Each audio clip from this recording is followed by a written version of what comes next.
Wow. How did you like that? Did you catch up? What did you think of that video with Card Killer? That was fantastic. I mean, that reveal. Craziest thing is, he actually Card Killer dates my aunt. We hang out all the time, and I didn't know. Yeah, right. Just kidding. Like, hey, our Thanksgiving's gonna be nuts this year. You had me for that long. You had me for that long. Yeah. No, but on a serious note, it was like, he took that mask off. You could feel it. I felt it. I felt that relief. And then it's like a beautiful person emerged, like a true creative. I connected with him instantly. I fell in love with him. It's like, I love that stuff. It's just a beautiful, and it's like, iconoclasts, they challenge sacred beliefs. So, in this hobby, a lot hasn't changed for a long time. Yeah. And now you got new minds within the space. Hey, he's cutting up cards and making them look sick. Like, he's going to challenge certain people that don't necessarily agree with that, but it's sick. He's a beautiful human being. I can feel it. The second he took that off, he felt relieved. I felt relieved. We all felt connected to him. So that's sick. He's a beautiful person. Yeah, it was heavy. Like I was like, oh, am I about to shed it? Am I gonna have to start fighting back a tear here? Like it just seemed so significant. It was significant for him and for those that have been following his account on Instagram for so long. Oh, that's a big moment. Yeah, I mean, your camera even like started to blow out, so you were glowing. Everything was white. You really lit up. So that's great. Right on. Well, I'm glad you were able to see that and to watch it, and it's always nice to be able to chat on the later show with the guest about what kind of happened on the early show. So I appreciate that, Aaron. So everybody, let's welcome Aaron Ricch to Sports Cards Live After Hours. Aaron, it's great to have you here. So we got together because I believe what happened was you put out a trailer or a teaser for Hobby Dons. I feel like a month or so ago, maybe, even before. Would it have been before the National, or when did the first teaser come out? It was before the National. I mean, the original plan, which, with creative stuff, it can turn really quick against you. But I was trying to get it out before the National. I was like, there's a lot of excitement. I wanted to ride right into that. But, honestly, yeah, just had some setbacks, and I mean, we'll get that, here, but yeah, it was, and I even put on the teasers like, hey, July 2021, and then I'm getting bombarded by people that are just like, yo, when's this coming out? People asking, so yeah. Thanks. So I saw the teaser, and I'd have to look in my DMs, but I was excited. I'm excited for any real well done hobby content is very exciting, and when it's got the production value that you put into it, and to anyone who hasn't seen it yet, we'll get to it. We'll direct you to Aaron's YouTube channel and the episode, which did drop officially just on, was it Saturday or Sunday? Just a few. Yeah, Sunday night we got it out. Yeah, Sunday night. Yeah, it was almost, your DM was almost instantaneous to that first teaser, so I knew you were excited, and that's all. Anytime you can get that kind of a response. I mean, I was getting phone calls, texts from people that I didn't know, and it was like, all right, I'm striking that chord that I knew that I had to, like, this is the void that my my skill set was. I knew that this was my offering to the hobby, like, so this was a maximum conviction project for me, so it was like I had to see it through. And shout out to my dad, because he was texting me all the time. Like, he's been in the trenches with me on different ideas that I've pitched, and you get rejected a lot when you're trying to go like higher end and trying to get bigger clients, and you come up with these heartfelt stories and you put your soul into it, and then you just get rejected. And my dad, it was like, he's like, I pitched him on Hobby Dons, and he was texting me once a week, like, because it took 6-7 months before we got to shoot, which that's a long time, And you gotta have maximum conviction on a project like this, otherwise you'll let it dwindle because there's going to be a million setbacks. So I mean, in the past, usually I let that stuff derail, but this time I was like, I have to do this. So shout out to my dad for texting me all the time and being like, you gotta do. You're like, hey, are you shooting? How's Lou? Did you guys meet? What's going on? So that was. Shout out to Mr. Rich, Senior Mr. Rich. So I got some questions for you. I really do. I want to just welcome Snow Scout, loves you. Studio Sports in the house. We got Purple Haze. We got Tom Bullard. Studio throws some support our way. Thank you very much, Studio. Steve, what's that? We split that, right? Yeah. I'll send you a gift card for you don't have Tim Hortons where you are, so I'll have to figure that out. Steve Foley, my guy in South Florida, good evening. And Frankie Gonzalez says, saw the episode and the production value of it was incredible. Loved the music. Awesome. Yeah, for sure. And that almost understates it, just how awesome the production value was. Which is what excites me the most. We see a lot of people, a lot of content creators creating YouTube content, and not to take anything away from them, but you just don't see professionally made content like documentary style or something that would actually be, screened in a theater. And that's really what you've done here. We'll get into it. But before we do, how did you come up with the idea to make this? What can you remember the moment that it that catalyzed it? I went to the first card show that I had been to in probably 20 years. I mean, I remember my dad taking me to a card show when I was a kid at a local high school. I probably only went to one in my life. And then in Nashville, there was a show. And I was just, it was early 2020. I was just starting to get back into cards. I'm like, I'm going to go to this show. So I went. I was kind of not really seeing anything that I connected with. I mean, like the 90s era, inserts and Griffey. My background, Midwest baseball player. You'd go to the dairy bar after baseball games. Parents would pay. You'd get a hot dog and a twist. And then in the back room, there was cases of cards. So it'd be like the Metal Universe Griffey inserts, Blast Furnace and stuff. And it's like, oh my, this stuff is so sick. It was probably like $30 back then, but it was like, gosh, these are all the Frank Thomas. And, it was like, this is all the stuff that I want. And so I went to that. So, I went to that card show in Nashville and I saw a guy. He had like the SP, a bunch of 93 SP Jeter rookies. He had 89 Upper Deck. And, he had some Mickey Mantle stuff and just stuff that I was looking for. I was like, man, I need to do something to showcase this. Cause my career is I'm 15 years running. I mean, it's like 8th grade. I was shooting skateboard videos with my friends. So I was like, obviously I need to do something with this gifting or tool set that I've cultivated over the years. And it didn't work out with that guy. But then I started seeing this other guy from Nashville, and it was Lou, Sports Card EX. I'm like, dude, platinum medallion Jordans and all these crazy rare. I'm like, dude, it would be so sick to get with a guy like that and shoot his collection. He's here. He's, I just have to I formulated this message. I think we spent time writing it. It was this whole paragraph of just hey, this is who I am. This is what I want to do. He's like, oh, heck yeah, man. Let's get together. So Lou was super down. I'm writing this letter to try to get him to do it. And, we edited it and all this other stuff, after Lou, it was just ridiculous. But so we started talking. I'm like, dude, this would be the perfect guy. And then, a lot of the narrative started happening about him acquiring that, that other big Jordan card. And, it was just yeah, this is a no brainer that, it would work.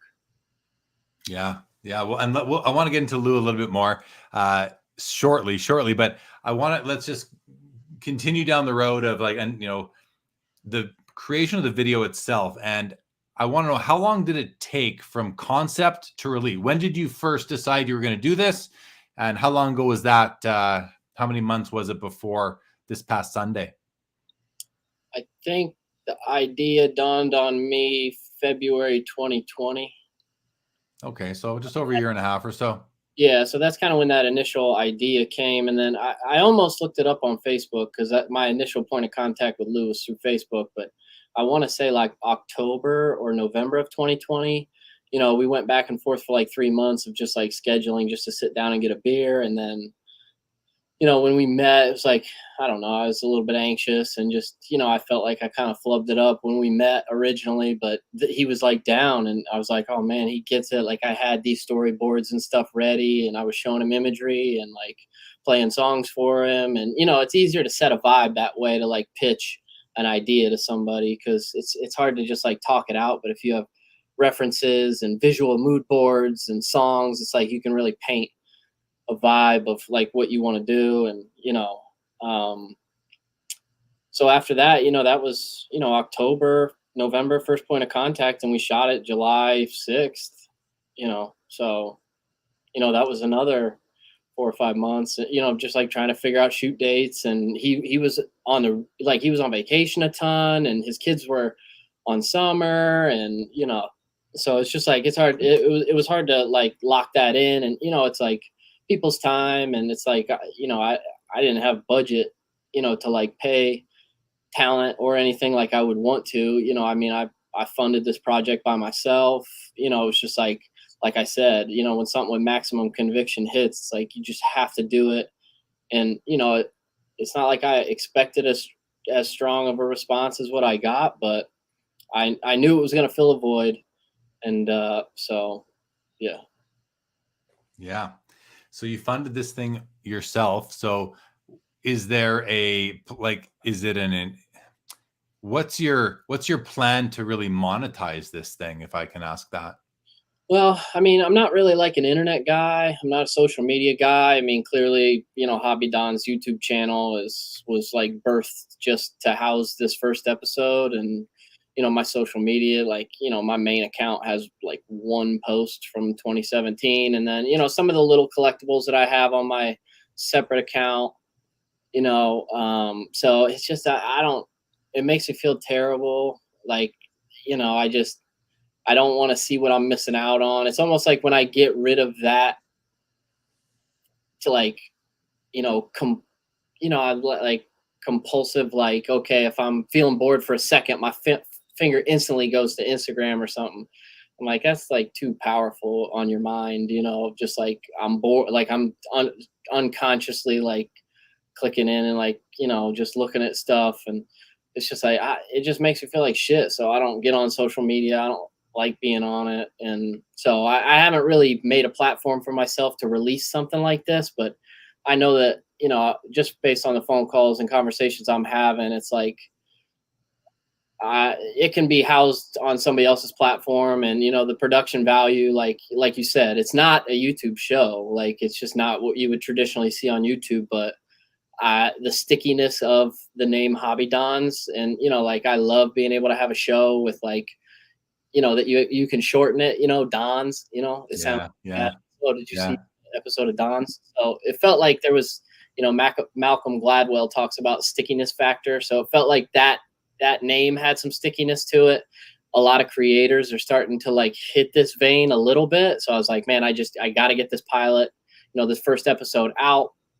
I need that name. I need people to be aware of it. And then like, there's another gear yet in the tank for, what the real like iteration of what Hobby Dons needs to be. So, that's the biggest like tease that I can give of like what's to come. So, Yeah. I think, just hearing you answer that question, it's I feel like there's something similar with what you did and what I've done with my show with Sports Cards Live. And what I mean by that is, I didn't come into it with any intention other than to just do it. There was no goal, there was no plan for me. It was just do the first show, see what happens. Okay, went pretty well. Do the second show, see what happens. Oh, that went pretty well. Do the third show, and now I'm like almost 160 episodes in, and no desire to slow down. So I think you don't necessarily need that long-term plan when you're being creative and expressing yourself and through the media you choose to. And so I commend you for that, and for the investment as well. What were some of the challenges that you experienced along the way creating? And I see Frankie's got a great question. We'll get there right after, but talk a bit about some of the challenges for you, like personally, and just in terms of any sort of hurdles along the way, speed bumps, because I know there's one in particular.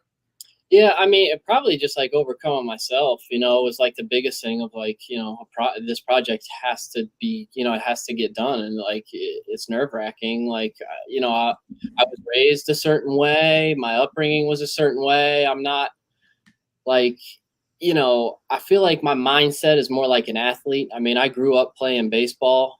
And so my mind works like an athlete. Like if I get into a competitive zone, when it comes to like physical performance or getting on a field, I feel like I turn into an alpha. Like I'm super competitive, I'll dominate, I'll get fired up. And then with the creative side of me, which came a little bit later after that athletic thing, it's like you got crippling self-doubt, you got extreme highs, extreme lows. And it was like I just had to battle myself. And I think everybody's creative.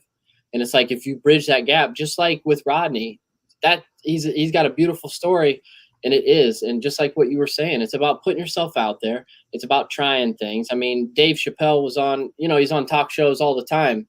And somebody was like, oh, you seem so strong. You seem so, whatever. He's like, nobody's sitting in this chair, A-list celebrities, movie stars, directors. It's like, nobody is not strong that's going to be sitting in this chair, and the same thing with you doing your show. It's like, it takes strong people to execute on their ideas. And Josh Luber talks about it. Like ideas are cheap, but it's all in the execution, and putting yourself out there is a big hurdle that a lot of people don't overcome. So I was glad that I was able to do it. From a more practical stance, or from a more practical place, the night before we were leaving, we were driving from Ohio to Nashville to shoot my director of photography, cinematographer, Ray Rushing. Shout out Ray. Just a super talent. And he got a toothache the week before we like had to shoot, and he was texting me the night before. We're like planning to leave at like 4:30 in the morning, get down there, everything. Like, man, I got this toothache. He's like, I went to the dentist. They told me that like I shouldn't travel, and like, oh my gosh, like everything's falling apart. I'm just kind of frantic, and I'm already kind of anxious and nervous, but we got him some clove oil and, some shit like that from my mom and her holistic medicines. And, we dabbed that shit on his molar, and, we were able to, fight through. And he drove the whole way, and he's like, man, I gotta, get a little bit of breakfast in me. So we, stopped at a Taco Bell, and he's eating like these little potato tacos and stuff, just something he could gum down on that tooth. And so, the whole thing almost blew up then. That's one thing. Another funny backstory, Big Al's was pretty much, I think Big Al's might have been. So little context before you finish that. So Yeah. in the show, in the what do we call it? A show, the video, the film, what do we call this thing? Whatever, show. In the show, in the episode, yeah. Big Al's is the deli, the cafe that you and Lou sit down in and have some discussion. It's one of the sets for the show, correct? That's correct. So yeah, it was one of the locations for the show. I love Big Al. Shout out to Big Al. He's got this little diner deli in Nashville. It's in East Nashville. You got to go see breakfast, lunch. I mean, this dude crushes it. Mismatched plates, stuff that you would eat on like at your grandma's house if she bought all of her silverware at like a garage sale or like a church rummage sale. So, but it's awesome. The food's so good. And so I called him because I love that space. And he was like, yeah, you can come do it. He's like, I'm actually on vacation right now, so nobody's coming to the restaurant. And I thought, oh, that's perfect. We can get in there. We can light it from however we need. We could hang lights. We could take over. Like we can rearrange, the tables and do anything. So we have the full room, which is amazing as a cinematography team to be able to have that kind of control. So we get there on the day of shooting. We walk in, me and Ray walk in. He's like, we're talking to Big Al. He's like, I thought you were going to be here at 8. You know, it was 9. We talked on the phone. We said 9. He's like, I thought you were going to be here at 8. You know, he's like from somewhere on the East Coast. And I'm from the Midwest. So I don't want to bother anybody. I'm not trying to upset anybody. Raised the same way. We're sheepish. It's like, so he's like, I thought you were going to be here. And I'm like, oh, I thought we said 9. He's like, well, he's like, man, I'm on vacation. He's like, I got a wife, I got kids. He's like, I thought y'all, he's like, I was about to leave. He's like, how long are you going to be here? 10, 15 minutes? I'm like, we got an hour and a half of setup. We got an hour before Lou gets here, you know, and it's going to take us 45 minutes to an hour to shoot. I mean, we're going to be here. He's like, tell me right now, we're not going to be here till noon. I was like, how about 11:30? He's like, man, if I'd have known this is what you wanted to do, I would have never agreed to this. So I was like, man, I got to get on camera. You know, I got to do that interview with Lou. My energy's all messed up. I can't, you know, like I'm feeling so terrible. I don't want to touch anything in the place. Like we're starting to, I'm like, okay, no lights, no boom mics. No, we're not blocking any windows. We're not blacking out anything. Like 2 cameras, super small. Audio guy stays outside, you know, so I'm like trying to just rearrange on the fly, feeling terrible. Lou shows up an hour later and I'm like, you know, hey, before you get in there, like he was coming in and I was like, hey, before you get in there, he's pretty upset. Like he thought we were going to be here like a long time ago. He thought we were going to be here for like 15 minutes. And Lou, he you know, Lou's from Philly. So he's like, fuck that guy. And I was like, you know, whatever.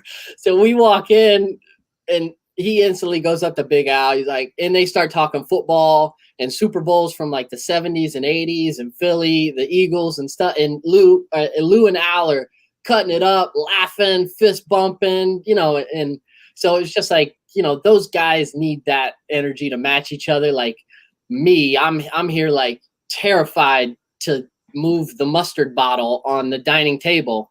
Because I'm like, dude, I just do not want to upset this guy. And then Lou gets in there and they're cutting it up. And by the end of that thing, he's like, man, that was so awesome. And, you know, all this stuff. And so it's just kind of funny. I mean, that's just like, so for and like, I'm staring down like, hey, I got to be like well read and I got to come off right. Because I'm in this scene. Like this is after the title sequence in the show. This is the first scene. So like, I got to be somewhat of a host. I got to be somewhat engaging. My energy's got to be there. Like this is the first time anybody is going to see me or Lou. So I'm like, there's got to be something compelling to keep that like first few minutes. But anyway, kind of funny. I hope I said that right. I don't want to ramble too much. No, that's all good. That's all good.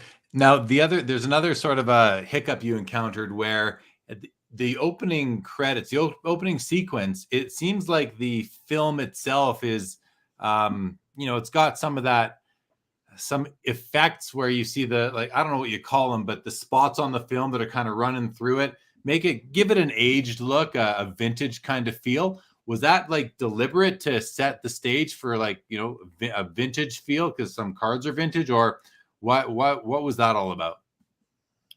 So one of my favorite formats to shoot on is film. So I mean, I own a 16 millimeter Bolex. I own a 35 millimeter camera. So you know, you're talking like 90s classics. You know, relevant for today, like Field of Dreams and movies like that. You know, movies back then they didn't have digital, so they had to shoot everything on film.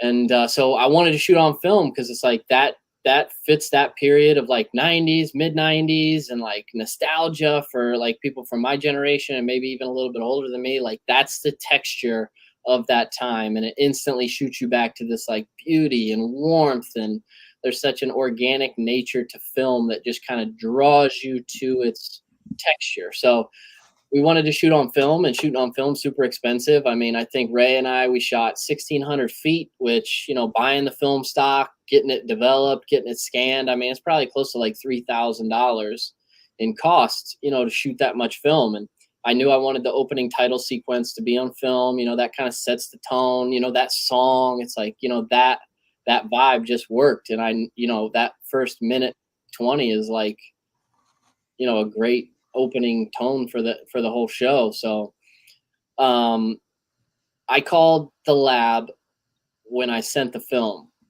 and I said, hey, I'm going to tight turnaround. I mean, we shot it July 6th. I'm trying to get it out before the national, which was like what, July 28th. Yeah. So I shipped the film the second we shot it. I said, hey, what's the turnaround time on, this film? 3 to 5 days. It's like, oh my God, that's awesome. I'm going to be able to get this thing crushed out in no time, get the edit all done and everything. So a week goes by. I hear nothing back. 2 weeks go by. I start to, I'm like, hey man, he's through like 3 to 5 days. What's going on? He's like, hey, it's going to get scanned tomorrow. I was like, okay, I'll send you a link to download it. I was like, nothing. Hey man, we didn't have the right chemistry, so we're actually going to do it next week. And now we're getting into like mid-August. I put July on the teasers. The national's done and gone.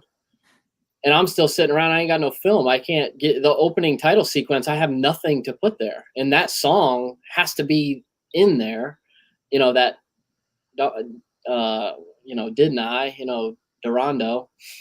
And, weeks go by. And then the guy's like, okay, we're going to scan it tomorrow. We got the chemistry, all this stuff. So everything with that, 3 weeks, Lou's calling me. Hey, when's it coming out?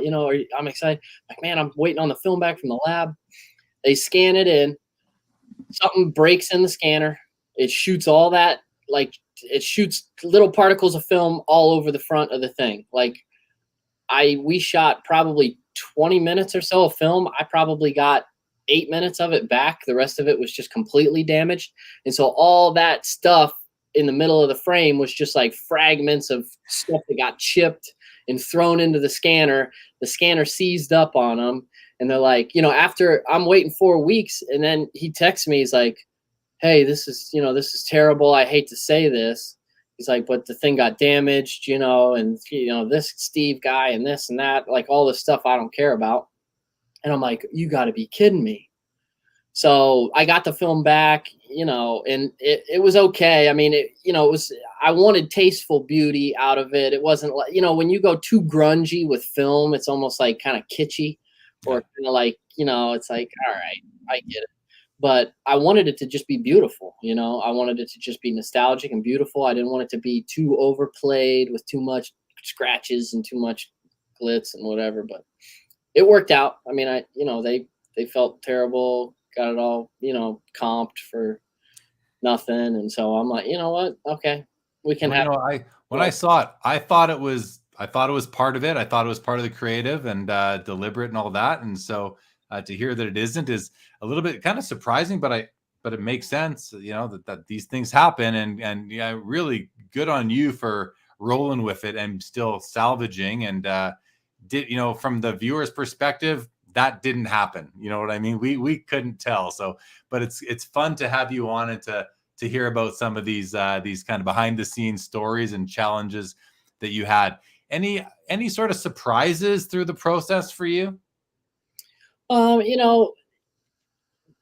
the film world, you kind of call them happy accidents. So I had my nephews, like the 3 kids scene, my nephews, and then that's my daughter, Snowa, which was, Snowa Scout. She's saying that she loved me. She was up watching this, so she got to go to bed at some Shout out Snowa. Yeah, so Snowa. So my nephews and Snowa, we shot at the Sick Modern House in Ohio. Shout out to Paul and Jen, for letting me shoot there. But that little, like, Caden, my nephew, that little, like, when the Smashing Pumpkins song comes on and then he's like lifts his head up and then shows his brother that card, like, I didn't tell him that. These kids aren't used to being on camera, and it was a little bit of a struggle early on, but like, and then that hit that beat like nearly perfect on that Smashing Pumpkins song to close it out. It's like those happy accidents, like that's the sickest stuff that it's like you just cannot plan that. And those beats, like hitting on that beat and that vibe and that emotion to it. And, I knew I always wanted to have that scene just for the nostalgia of like, a good comedian, they'll like open with a joke and then they'll close with a back reference to that opening thing. So it's like, I open with the kids and the packs and the wrestling cards, and then we close with them. Cause it's like, that's where it starts. That's where it's heading, like the kids, the youth, the nostalgia for us when we were kids. That's how we feel. A lot of us came back because we're trying to like preserve that child, magic that we all felt with cards. And so, that was the open, and, that was the close. So Yeah, that was really cool. I'm going to go to this comment from Milan. Says, every week it feels like great things come out of this hobby. Congrats, Aaron, on the great piece. Amazing production and great story. Yeah, that's really nice. Thank you. And always a pleasure to see you, Milan. Tom Bullard, welcome. Says, hobby definitely has a great community. No doubt, no doubt. So here's a totally different question for you now, Aaron.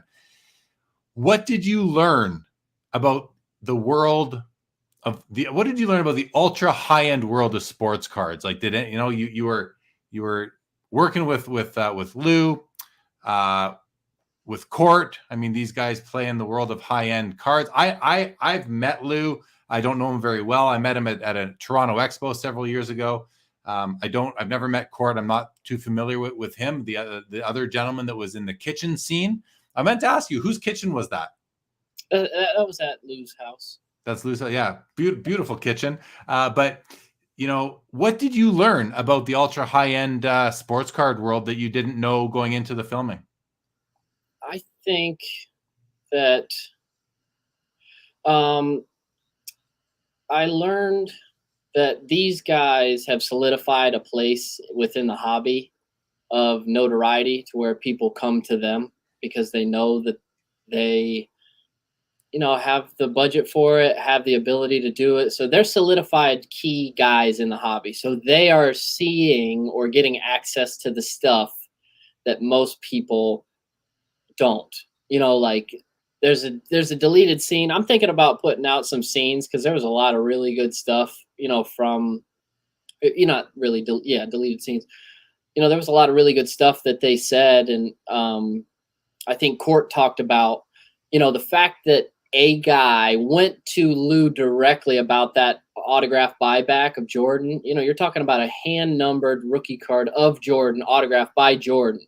So most people don't even know that card exists, and a guy went to Lou. So like the equity alone in that position of where somebody's coming to you, it's not like, oh, everybody saw a big card go up on eBay. Everybody saw that what it got paid for. It's like there's unicorn cards like the Pele Americana. Like nobody even knows about that. And Super Trout Court, he has one. There's 8. That's a 6.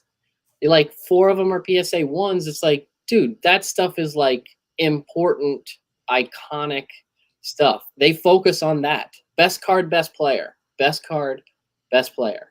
Yeah. Jordan, best card, best card, best player. And, that's something that they were saying. Best card that you can afford, best grade that you can afford it in, boom, done and done. Where a lot, it's like it helped me focus on, like, even for my own collection, what's important, like what's my little lane and what's important. And, if you're gonna, but, there's a million ways to play it. That's just how those guys play it. That's what I learned specifically from them. Yeah. I was, after I put out the Instagram story that I was having shows tonight and having you on, Lou reached out. We ended up texting back and forth on Instagram, and he asked me, what was your favorite part of the show? And I was like, I think I said it was the kitchen scene because it was just some good conversation. But now that I'm thinking about it more, I'm going to revise my answer. My favorite part of the whole episode is when Lou says to who's the seller, Ryan, I think. Yeah. He's on the phone with Ryan. He's on the phone. He's walking. He's in maybe his house or wherever he is. And he said, this is my favorite part when he says, yeah, I'm going to make you an offer. Like that part right there where he says, I'm going to make you an offer, is like the seller at that point is like, all right, here we go. Like game on. We're about to start a negotiation, or, especially when, as you said, the seller reaches out to Lou, specifically targets Lou as the potential buyer of the card, knowing or understanding or hearing that Lou can this is a card that's in play for him. And he makes that comment. All right, I'm going to make you an offer. Doesn't make the offer, doesn't say what it is, doesn't ask for a quote, just I'm going to make an offer. That, the more I think about it, the more I really like that particular moment in the film. And now with me telling you this, Aaron, that was kind of my favorite part of the show. What did that part mean to you? Like, do you think it was a highlight as well? Yeah, I mean, I love that. I love that scene. I mean, that Mac Miller song programs. That was like my girlfriend and I when we were going through the music. Which is where we always start, like soundtrack and vibe and just like the feel of it. So that song was one of the first songs that we had come up with. We'd been like, man, the energy in this, and Mac Miller, just a super awesome dude, and so it was like that was such a good cliffhanger scene, and so just bumping right into that song and then, kind of cutting. It was like, foreshadowing then that later phone conversation in the car. So, that one of those scenes was like the first scenes that we kind of had to we had to reenact that scene. So it was like Lou was like doing something I was telling him to do. We kind of, that's a fake phone call. So, and it was like, dude, this guy's got chops. Like they were good. Like when we were shooting the kitchen scene, it's like, dude, these guys are good. Like Court, some of his reactions during that thing of just like, his eye movements and, hey, that 97, it's like, Yeah. these guys are good. Like it's translating. And I loved it. But like most people don't know, Lou, he was actually like a child actor. So he was, and he was the orangutan in Dunstan Checks In. That was like a monkey suit, and so that's pretty sick. I'm just kidding. But anyway, that kitchen scene, like me and my girlfriend, we were editing it. She was like, So hold on, he was not a child actor. You made that all up. yeah, I made that up. Sorry. All right. Just run Just that. to be clear. I sit with that. Yeah. Anyway, but that kitchen scene, like we were cutting it, making sure that it was like flowing and stuff. And my girlfriend, every time she's like, man, these guys, like Lou is so good. Like she's just like obsessed with Lou. And she's like, oh, he just seems like the nicest guy. And she's like, man, Lou is just so genuine. He's just such an awesome guy. And she's like, cool, man, these guys were so good. And honestly, people that aren't on camera can be absolutely terrible. I mean, they were better than me. I'm not even that good on camera. And they were awesome. Like, shout out to them. Lou is an awesome dude. I can't imagine doing it with anybody else to start. They were so strong, super compelling, and they nailed that scene. And even when I asked Lou to kind of do things that, I mean, he had nervous energy when I was asking him to do stuff, and then when we shot, he was on, and it worked. Like there's not one scene, that like didn't land and didn't like have that like real life feel of like he's really delivering something. He's not overdoing it, he's not overplaying it, his cadence is right, his tone is right. So I love Lou, and even Court. I love those guys. Those guys were so good in this, and that does not happen. Try filming yourself, try getting on like an Instagram video and like try to be cool like that and react and like seem comfortable. Like that's not easy to do for people that aren't used to being on camera. So yeah, I mean, I got to agree. I thought Lou had more screen time than Court did. Court was good for sure. Lou, I thought, was really good because, and now that you tell me that the I'm going to make an offer scene wasn't a real phone call, I thought it was. So that's how good it was that I was completely believing what I was watching, So well done, all of you. And it takes direction, a good actor needs a good director. So that's shout out to you on that. So this whole project, this was the pilot episode. Was this just for proof of concept? I mean, you said earlier that there is another gear here, but really, what's the plan? So Frankie asked, Frankie, or was it Frankie? Someone asked, what's the plan for the series? Or what is your long-term view of the series? Frankie Gonzalez asked. So I'll put that to you. What is the long-term plan here? I mean, I've always had it like a 10 episode package in mind, like for a season 1. I mean, that's exactly what I want to do. I have some people in mind. I've been toying with the idea of like, okay, hobby dons, like hobby doesn't necessarily mean cards exactly.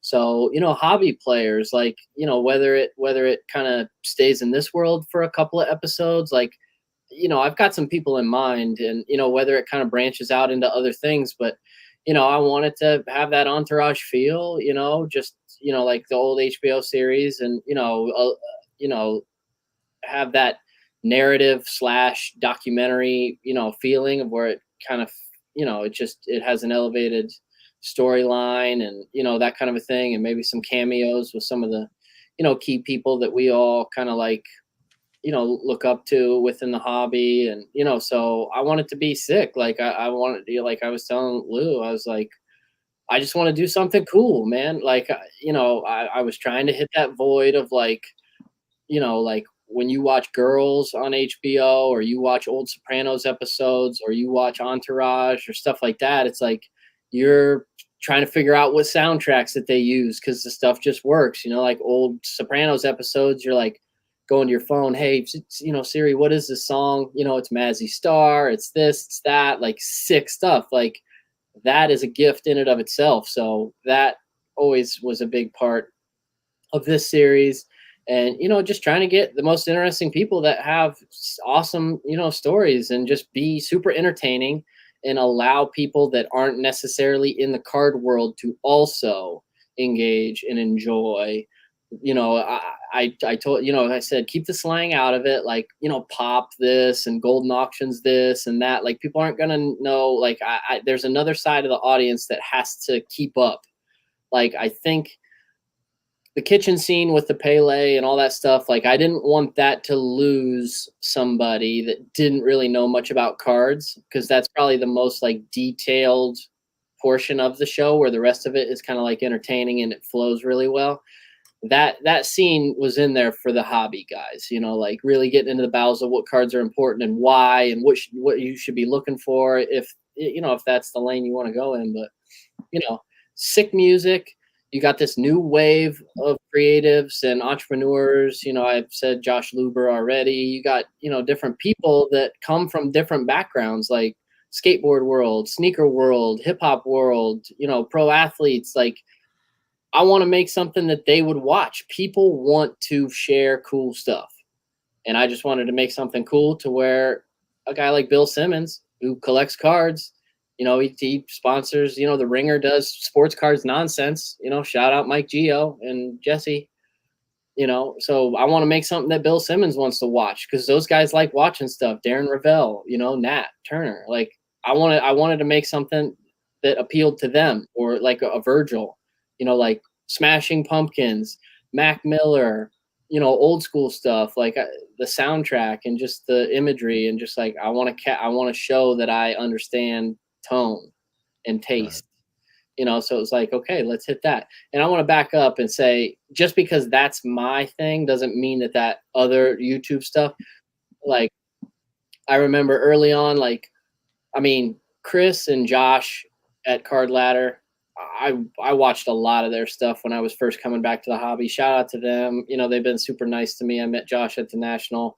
Chris has been super nice to me. He doesn't have to be, and he's just always responded and been a gracious person. But like Silver Jackify on YouTube, JM Cards LA, like there's dudes that do the phone kind of content, and I watched that when I first came back, and I like those guys. Like JM Cards LA, I like him. He's not trying to do anything too sexy, but he's educational. He knows the stuff. So just because I'm doing this style, I don't have to knock something else just to put myself up. It's just we all fit. It's not a zero-sum game. We just bring the best of our ideas, and whatever that is, it'll all serves a purpose, and there's enough to go around for everybody. So I just shout those guys out too. Yeah, no, all great shout outs for sure. I want to bring Frankie's question on. We talked about the long-term view. Then he says, what are you looking to accomplish with it in terms of the hobby? And you kind of have touched on that, but I want to be really clear to Frankie's question, that like, because what I'm gathering is that, you're not doing this for the super sophisticated. Well, I shouldn't say that. You're not only doing this for the super sophisticated, experienced collector. You're trying to be able to have something in there for everybody. Somebody who's not a collector yet, somebody who's a very advanced collector. And that's why you didn't focus on those cards too much, because you don't want to lose the new person or the the person who's not really entrenched in the hobby yet, but you also did put a piece in there for the true experienced or advanced hobbyist. Is that kind of correct, or how would you expand on that? I mean, the only thing I'll speak to is the way that I've thought about it, and all that I wanted to do was entertain and educate. And like I was like, okay, I want them to eavesdrop on a scene of two high-end guys talking about how they approach this stuff. Like, I watch a podcast, All In Podcast, David Sachs, Chamath, like these are like the biggest entrepreneurs, biggest investors. They run companies, and like the amount of information that you can learn from just like listening to guys like that banter back and forth is remarkable. It's free content, that kind of a thing. So I took that inspiration of, dude, let them speak their knowledge so that people can get educated if that's the route that they want to take. I just wanted people to be entertained and educated, so and it to be something that people want to watch, want to share, are excited. When people are excited about stuff, because it's like there's a piece of them in it. Like, yeah, this is, like, this is my voice as a filmmaker. This is my style. Like, I had to put myself out like this.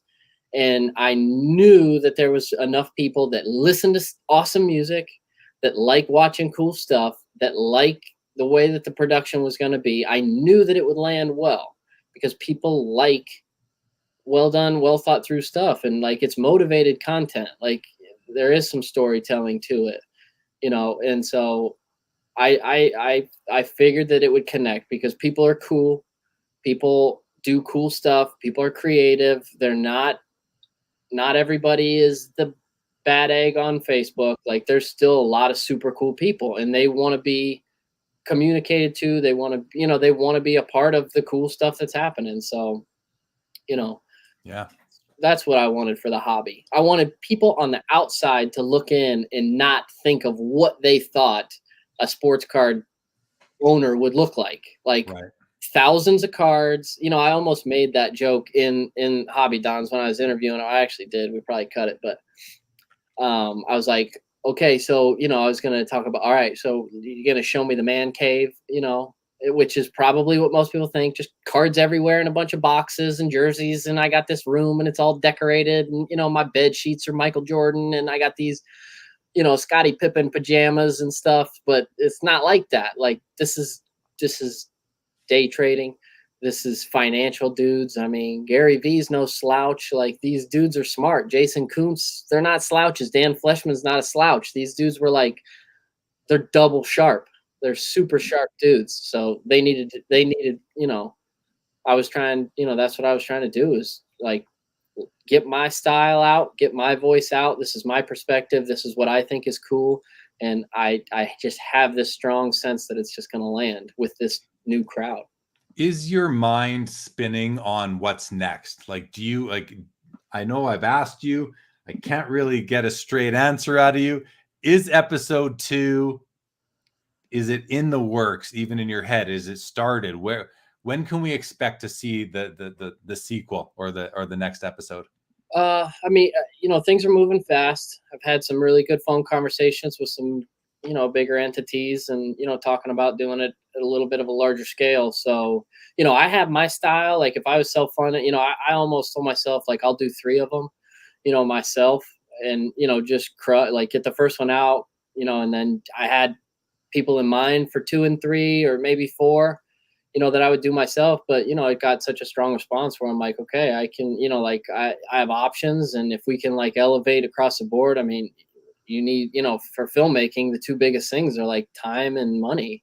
Like, how much time do you have? How many days can you shoot? And what's your budget? Which typically budget's the most important. So it's like, if you get properly funded, it's like, that's that next gear, that's that next gear that I'm talking about, of where you get into the right network of people. It's like, okay, if nothing is off limits and I'm pitching my full vision of what the next episode is like, I mean, it can, who's to say where it could go? But, it's just like I just wanted to put myself out there. I wanted to say, hey, Yeah. this is how I think. This is what my upbringing brought me to. This is trans world skateboarding videos from back in 8th grade. This is traveling across the country, being in Brazil. I traveled with a band when I was like 19 and 20. We were in Brazil. There was 10,000 kids. I mean, this is like before Instagram was even a thing. And like I was a cinematographer on the road at like 19. I was on all the time. I was in Brazil. I was in South Africa. I was in Australia.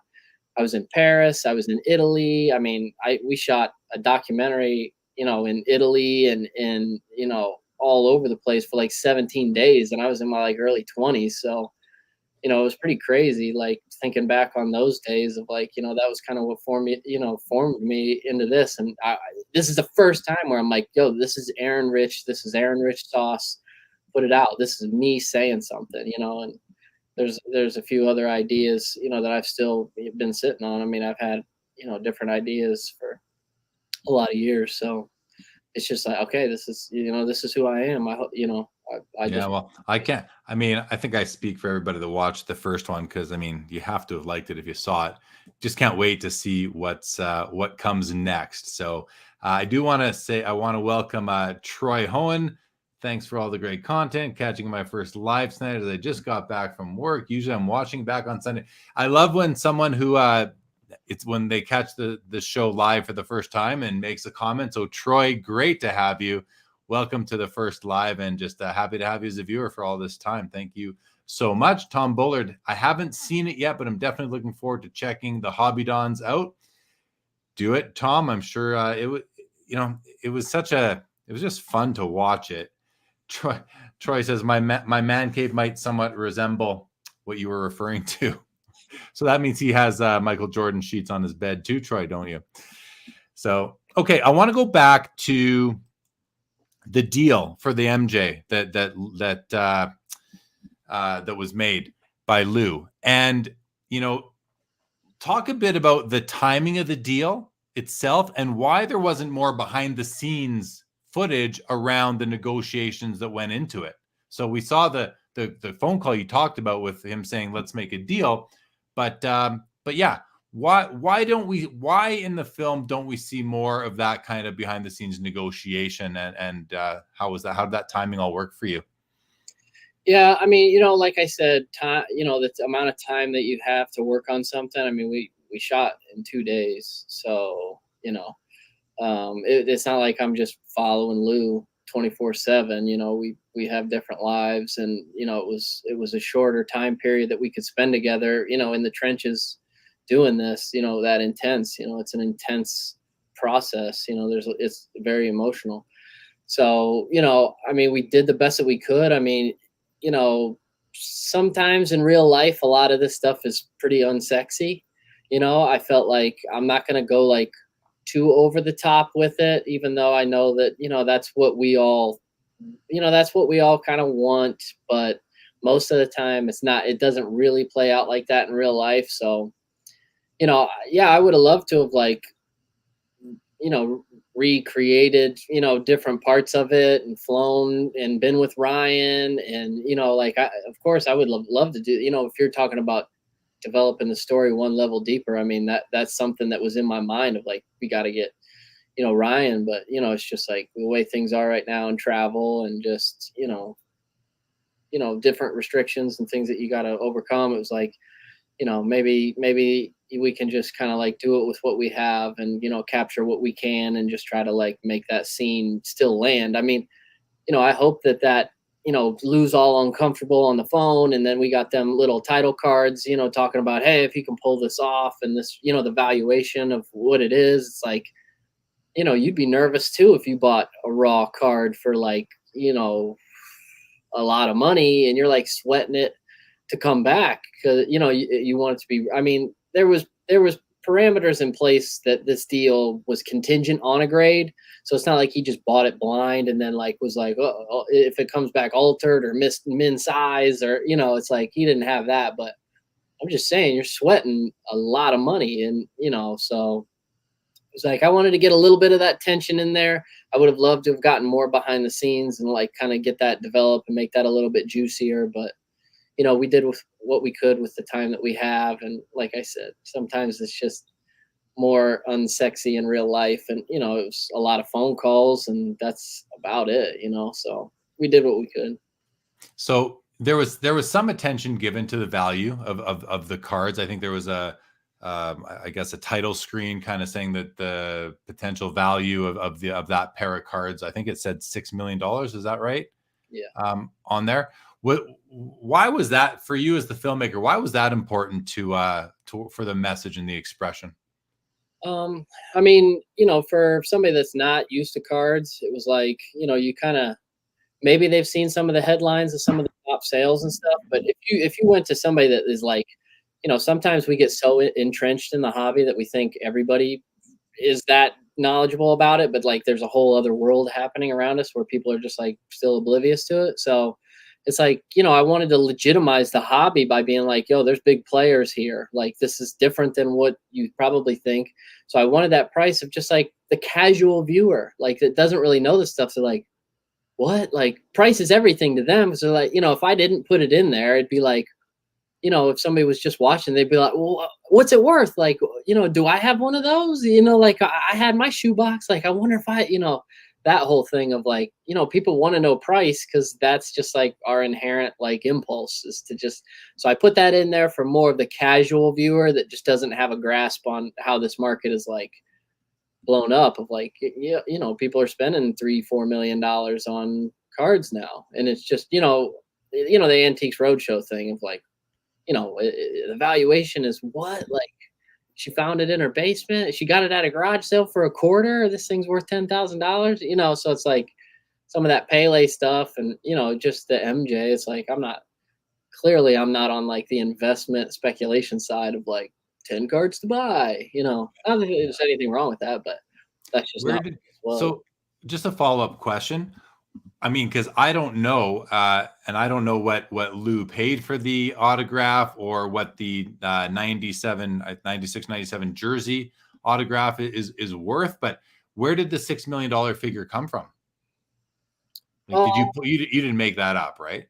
No, I didn't make that up. I mean, there was a sale of the Jordan 97 game jersey out of 23 that was just north of 2 million. I think Golden sold it, and that was like a couple months ago. So things weren't so hot, people's mindset about the hobby was not in a good place. So, the demand had kind of weaned, people were like, not so gung ho to just like do everything that they were doing back in December and January. So, it was just like a heat check, like NBA Jam, it was just like had to heat check people for a second. And so, you got that number, for the 2 million. This is a 3-color patch. It's, number 6 out of 23. Jordan had 6 championships, there's some significance to it. And then, you're talking about that, the autograph buyback. You're talking about an 86 Fleer Michael Jordan rookie that was hand numbered to 23 autographed. If a PSA 10 no auto can get, 730, 800, you're talking about an out of 23 autograph rookie that most people don't know about. It's like, that's gotta be pretty close, So, I mean, I checked that with different people and, it felt like that was a decent figure. And so you did. So I find that real. I love to hear that you check that with different people because, when you flash a number up there, there's it certainly is eye-opening to the uninitiated in the hobby. And at that point, it doesn't really matter. Like you plus or minus $1 million. It's out of reach for most people anyway. But for the people that are sophisticated in the hobby that know these things, a lot of people are just sort of prone to question that valuation and how did that come about. So, but as you're a filmmaker, you're not trading $2, $3, $4 million cards. At least I don't think you are. So it's nice to know that you did sort of vet that with some people, and and even Lou, like if they're Lou's cards, you don't want to just take Lou's valuation for it. You want to kind of have it backed up a little bit. So it's nice to hear that you did do that. Yeah, it was, a cross pollination from different circles. So it felt like, there was some legitimacy to it. Even Lou, kind of alluded to it, that theory of relativity that, that Court was talking about. It's like, okay, if Curry's best card is this, if LeBron's best card is this, like I'm saying, you don't have as many comps to deal with at that level. So it's like, okay, if you're talking about Michael Jordan and his legacy, like every generation wants their guy, and LeBron and the legacy that he has. I mean, I love LeBron. I'm Ohio native. I mean, he was playing games at the field house in Canton, like 30 minutes from where we grew up. So we knew about LeBron way back in the day, like when we were in high school, and just a total freak, and just amazing. So an amazing legacy. People can say whatever they want, but there's generational talents, and they're few and far between. And if you're talking about Michael Jordan, it's like there's definitely a massive legacy there. So whatever it's worth, just on a relative basis towards other players and other figures. Yeah. At the end of the day, it's hobby. It's I won't even say it's hobby entertainment. It's entertainment. It's an artistic expression. You're a filmmaker. I think it's cool. I'm just glad that you're focusing on the hobby. I thought it was really well done, Aaron. I really enjoyed it. I know that so many other people did too, and I really hope, I pray that you're going to fill these 10 episodes in season 1, and who knows? And right now the hobby is prime for something like this, so I think you will. I think I'm hoping for and expecting big things out of you. So keep it up. Don't take your own advice, right? Just keep it up. Don't stop. And yeah, let's see more. Speaking of more, and I know we've talked about what could come in future episodes. Have you, in your mind? I'm not at no teasers or spoilers, but have you thought about, like, there are some people out there with really rare type of collections, valuable collections, hobby dons, if you will. Would you ever consider showcasing some of these collections on episodes? Versus, like, I loved the transactional based theme to this episode. People, that was very enjoyable and entertaining. Would you ever do something where you're just focusing on a high-end rare collection and find a story from that?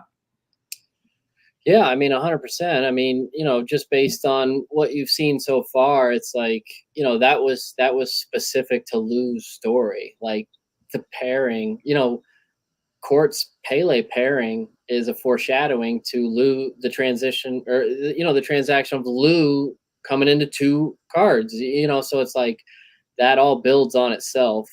And that was just specific to Lou's situation. So, me, I'm going to be diverse. I'm going to be flexible. I mean, the story is going to present itself to me. And then as a director, I'm going to figure out how to best tell a story. I mean, the style is going to be the same because that's just my taste level, and like sick music, and, the soundtracks are going to be there. And I want people like, trying to figure out, or just being like blown away just by the music and the feeling and just feeling inspired and stuff. But, as a director, it's my job to just like, okay, what makes this story extraordinary? And we're going to put, how we're going to display this next person or this next collection. Like, it might be completely different, not completely different. It's still going to have that same feel, but each guy is different. Each story is completely different. So, you just figure out the most creative way to tell who somebody is and their personality type, and, the music selections that you pick, and the this and the that. I mean,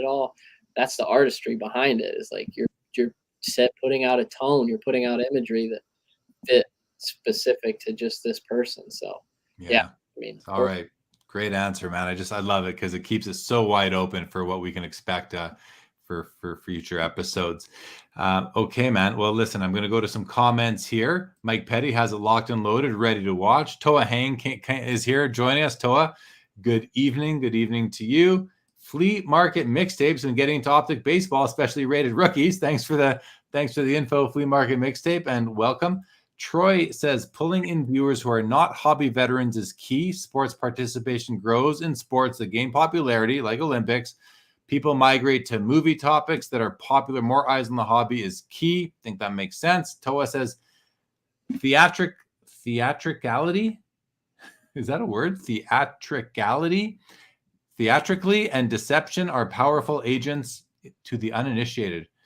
Bane. All right. Thank you, Toa, for the quote. ACL Cardboard, David Gamble joining late. It's not quite Saturday night. Special Tuesday episodes this evening. Welcome to the show, David Gamble. And Frankie says, your style is definitely on point. Really enjoyed that. Yeah, so did I, Frankie. Spurs Cards 21. Good evening to you. What's this? I got to read this. Mike Petty says, you can call it hobby dope. I only have a $1 million collection, so I can star. The time I paid $15,000 cash for hundreds of my 52 mantles over lunch. Thank God it's Friday. Could be an episode. LOL. I think you're high on Aaron's list for a subject for an upcoming episode, Mike Petty. All right, Aaron. I mean, I think we've gone through everything that I was hoping to get through with you tonight. But I do want to ask you: is there anything else that you want the audience to know or to about yourself, about Hobby Dons, the pilot, the YouTube channel, anything else? Yeah, I think, my childhood, the kind of OG Don, that I grew up watching and learning from was my grandpa, Billy Ricch, Papa. He was a coin collector. He was a collector of everything. He was a poker player. He was a golfer. He was a trap shooter. This guy was a hustler. I mean, he's like he was kissing his friends on the cheek type of guy. Like he's like 5'5", but you don't want to mess with him, and he'll work harder than anybody. He was a big practicer. So, I'm kind of more like an old soul. He was my best friend. I was like 10, and we would hang out. We'd play poker. He'd teach me about cards. We'd be listening to Frank Sinatra, so I got this like OG Don thing from him because he was like, he was awesome. And, we played baseball. He was like hitting coach, conditioning coach. We'd be taking flies and grounders and going to camps and hitting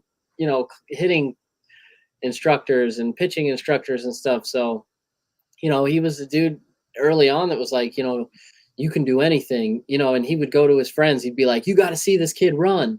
He's like, this kid could be an Olympic runner. He's like, this kid could do anything. He's like, he'll chase down a fly ball anywhere, so it's like he empowered me to like believe in myself when I was raised pretty conservative, and my background is, different than what most people just from the Midwest, then this like creative mindset of like, you can dream up ideas, you can put yourself out there, you think outside the box. So it's like, I never really fit in, but I think maybe there was something that he saw in me early on where he just like grew that thing within me. And, he encouraged me to just do it. He's like, this kid can do anything. Like, and, I got into skateboarding, and I kind of gave up on baseball, which was kind of bad. Our relationship kind of really suffered after that because we had spent so much time and effort in baseball. And, then it was just like I got into junior high and high school and started skateboarding and like going in a different direction. And so, we didn't talk for a long time. But, we're cool now. Like I go over and cook, we cook meals together and stuff. And, it's awesome. But he was the Don, like, he's got coins everywhere. And here's a story that I was going to tell. When I was a kid, he's like, you're going to be a collector. Okay. And he gave me a Ren and Stimpy dartboard. Okay. It was like this little like suction cup dartboard, Ren and Stimpy. I lived right down the road from him. My parents, we were right down the road. So he gave me this thing and I got home and, he's like, you got to keep everything in the wrapper. Like, that's how you collect. You don't touch anything. Like he had like cereal box prizes, like, little flip books, and he had that stuff everywhere. And it's just like, when you're a kid, the colors and just like Looney Tunes cars, Hot Wheels in the case still, it's like the allure of just like opening that stuff is unbearable. So he was like trying to teach me how to refrain from opening stuff.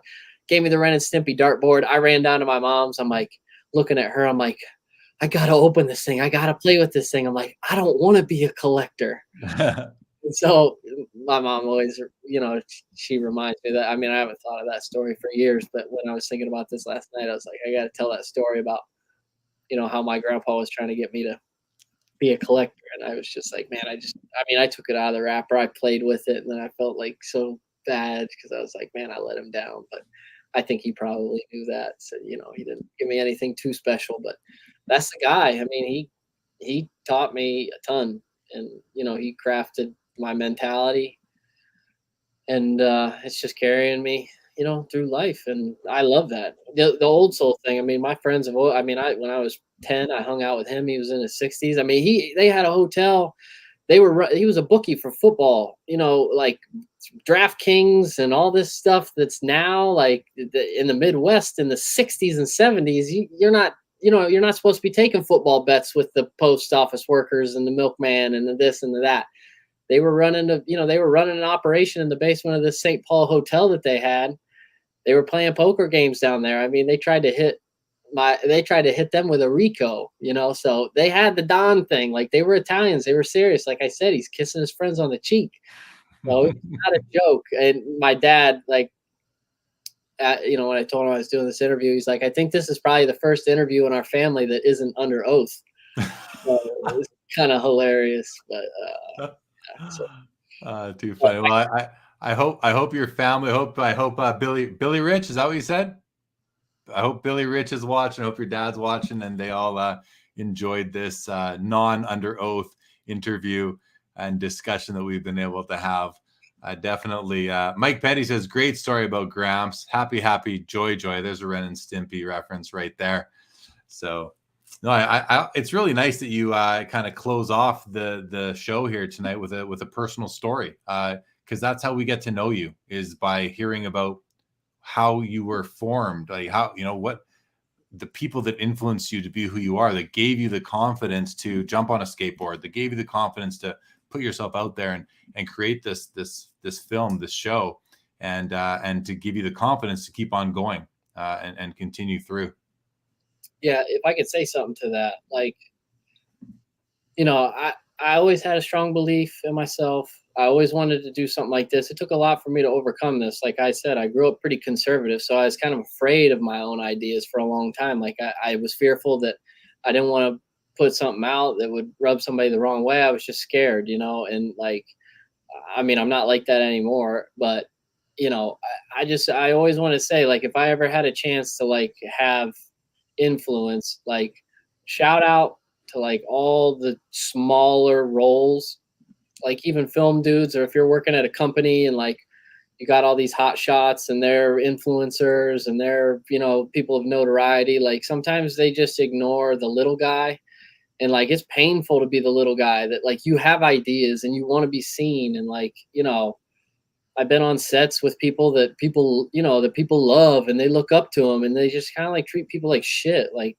and I always wanted to be the guy, like if I was going to walk onto a set, I'm talking to the PAs. I want to talk to like the little guys on set, because those people, it's painful to not get your moment of opportunity, especially when you have, you have ideas and, you want to do something with it. So, I always wanted to go to those dudes first, because those influencers and those people that get all the adoration and affirmation and all that shit, like some of them are pretty phony people, and the real raw genuine ones that are hungry, not everybody's like that, but some people, but the ones that are hungry, that just are starved for opportunity, shout out to them. Don't give up ever.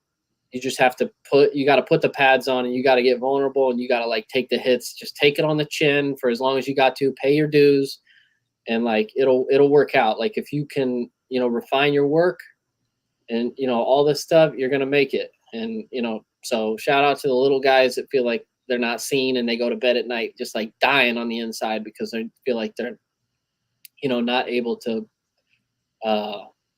live up to their fullest creative potential. Because you got to have people believing in you, and you got to be backed. Like you got to have some cosigns. You got to have, you got to have somebody that believes in you. And I had plenty of people that believe in me and support me and are so super kind. And this is only the beginning, but this is me. Like, this is me.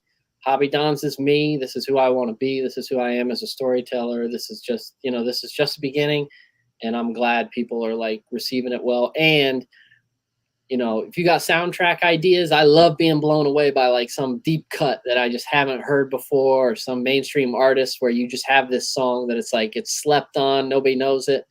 DM me, send me something on Facebook. I love soundtrack inspiration. Like, most of the time when I'm writing these episodes, I'll just on a loop, I'll play a song for 6 hours where it just does not change. And that's my show vibe. And, I just write to one song for, hours and hours and hours on repeat. So send me stuff, because I get inspired by soundtrack, by music, by, like 90s stuff, new stuff, old stuff, anything. So I just wanted to open it up, get some crowd participation and people to like, bring that magic, those songs that are slept on, that like it's theirs, like offer it to me too. I want in on it. Yeah. When you were talking about giving attention to the little guy, one of the most important, most influential mentors I've had in my life always said that, and he was a higher up at a company I was with,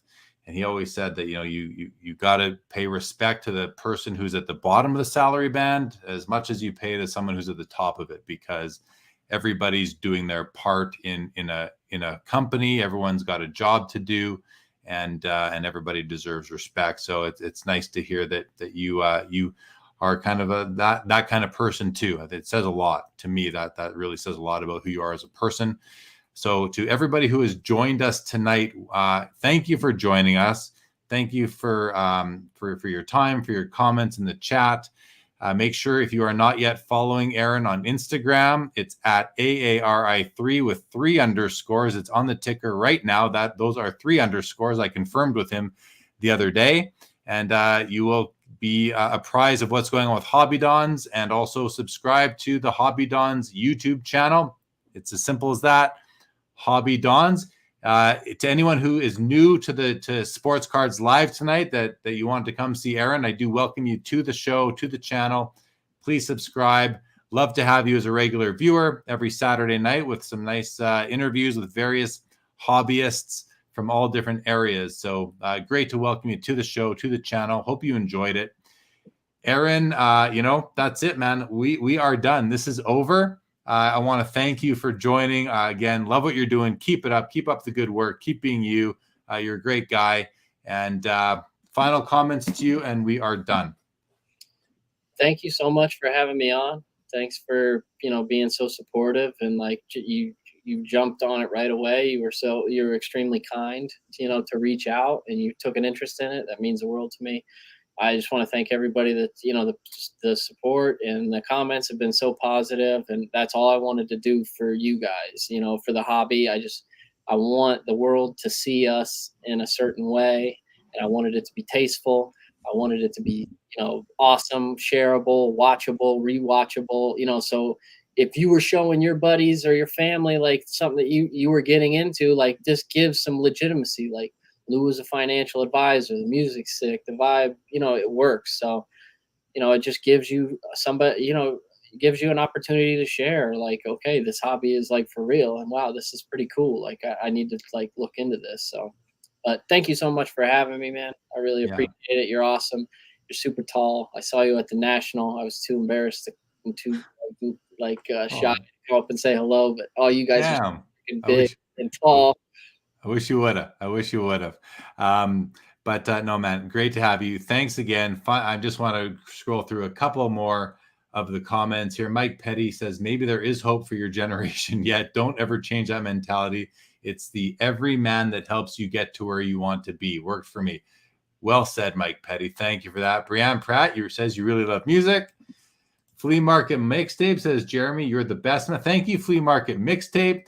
Also, where you watch it on YouTube, Flea Market, it is on YouTube. The channel is called Hobby Dons. You can find it. Good night, Troy. Great to have you for a live.